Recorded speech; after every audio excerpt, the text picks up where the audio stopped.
আমরা লক্ষ্মী ভান্ডার করবো, করেছি কি করিনি?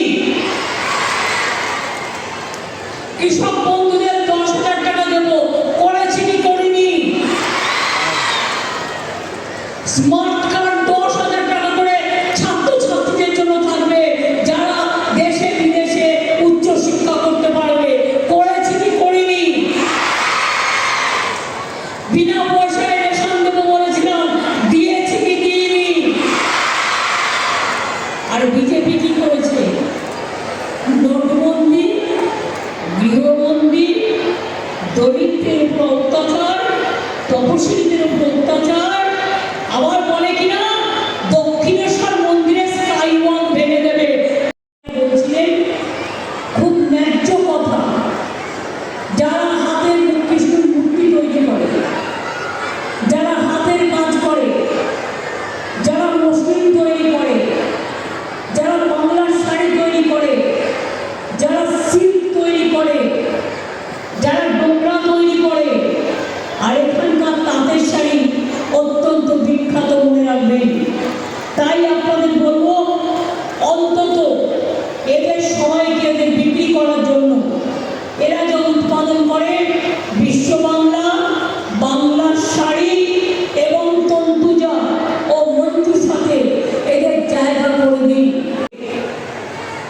WBCS, WBS থেকে শুরু করে সরকারি কর্মচারী, বেসরকারি কর্মচারী থেকে শুরু করে সবাই এখানে এসছেন। আমি প্রথমে এই মাটিকে প্রণাম জানাই। এটা চৈতন্যের রাসমেলা, বিখ্যাত রাসমেলা, কৃষ্ণনগরের চার্চ, সর্বজনপ্রিয়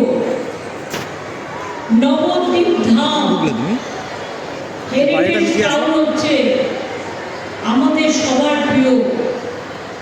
ইস্কন আবার মন্দির তৈরি করছে, 700 একর জমি দিয়েছি, ওখানে হাট বাজার বাড়ি ঘর সব কিছু থাকবার জায়গা তৈরি হবে, অর্থাৎ কর্মসংস্থান অনেক বাড়বে। তৃণমূলের একজন দুজন যদি চোর হয় তাহলে তাড়িয়ে দিন, তাদের বিরুদ্ধে ব্যবস্থা গ্রহণ করুন, কিন্তু তৃণমূল কংগ্রেসকে চোর বলবেন না। এদিন সরকারি প্রধান অনুষ্ঠানে এসে দলীয় কর্মীদের আহ্বান জানালেন মুখ্যমন্ত্রী মমতা বন্দ্যোপাধ্যায়। অন্যদিকে বিজেপিকে আক্রমণ করে তিনি বলেন, ভয় দেখিয়ে সবাইকে যেমন জেলে ভরছেন, আমাকেও যদি জেলে ভরেন তাহলে আমি জেল ফুটো হয়ে বেরিয়ে আসবো। উল্লেখ্য, নদিয়া শান্তিপুরের স্টেডিয়াম মাঠে এদিন রাজ্যের মুখ্যমন্ত্রী মমতা বন্দ্যোপাধ্যায়ের একটি প্রশাসনিক বৈঠক এবং সরকারি পরিষেবা প্রদান অনুষ্ঠান হয়। গতকাল নদিয়ার কৃষ্ণনগরে এসে উপস্থিত হন মুখ্যমন্ত্রী মমতা বন্দ্যোপাধ্যায়। আজ কৃষ্ণনগরে 1 কিলোমিটারের একটি রোড শো করে তিনি শান্তিপুরে প্রবেশ করেন। প্রায় 40 মিনিট ধরে তিনি বক্তব্য রাখেন। প্রথমে নদিয়া জেলায় যে সমস্ত উন্নয়ন ঘটেছে তার পরিসংখ্যান তুলে ধরেন। দ্বিতীয় বলেন, নদিয়া জেলায় 753 কোটি টাকার প্রজেক্ট আমরা বিভিন্ন পর্যায়ে শুরু করতে চলেছি। পথশ্রী প্রকল্পে 298 রাস্তা নদিয়া জেলায় শুরু হয়েছে। অন্যদিকে হরিণডাঙ্গা এবং চাকদা পৌরসভায় জল সরবরাহ প্রকল্পে কোটি কোটি টাকা খরচা করা হচ্ছে। তিনি বলেন, শান্তিপুরের শাড়ির কথা মাথায় রেখে জেলা শাসককে আবেদন করা হচ্ছে যাতে কৃষ্ণনগর এবং রানাঘাটে একটি করে বিগ বাজার তৈরি করা হয়, যেখানে নিজের হাতে যারা কাপড় তৈরি করে তারা যাতে বিক্রির সুযোগ পায়। তিনি বলেন, বিভিন্ন প্রকল্পের মধ্য দিয়ে নদিয়া জেলায় প্রায় 2,32,000 মানুষের কাছে পরিষেবা পৌঁছে যাবে।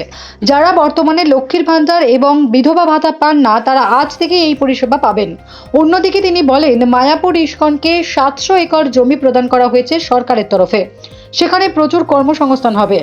পাশাপাশি তিনি এর আগেই নবদ্বীপকে হেরিটেজ শহর হিসেবে ঘোষণা করেছিলেন। আজও সেই কথা তুলে ধরেন সাধারণ মানুষের কাছে। এরপরে বিজেপি এবং সিপিএম কংগ্রেসকে একযোগে আক্রমণ করেন মমতা বন্দ্যোপাধ্যায়। তিনি বলেন, দিল্লি আমরা দখল করব এবং এ রাজ্যে আমরা একলা চলার শপথ নিয়েছি। বিজেপিকে আক্রমণ করে মমতা বন্দ্যোপাধ্যায় বলেন, ভারতবর্ষের সবাইকে যদি ভয় দেখিয়ে জেলে পুরে দেয়, আমি জেল থেকে ফুটো হয়ে বেরিয়ে আসব। মনে রাখবেন, নির্বাচনে জেতার জন্য সবাইকে জেলে পুরছেন।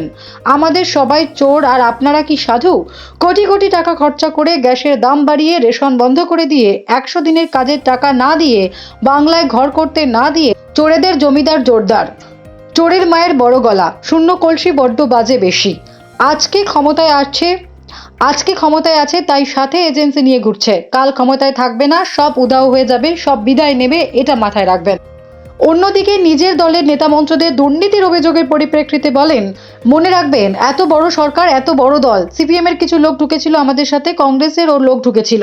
2-1 যদি চোর হয় তাদের তাড়িয়ে দিন এবং আপনারা ব্যবস্থা গ্রহণ করুন, কিন্তু তৃণমূলকে চোর বলবেন না, মা মাটি মানুষের সরকারকে চোর বলবেন না। আমরা লড়ি, আমরা ঘুরি, আমরা তৈরি করি। সব থেকে বড় চোরেরা এখন মুখ লুকিয়ে বসে আছে।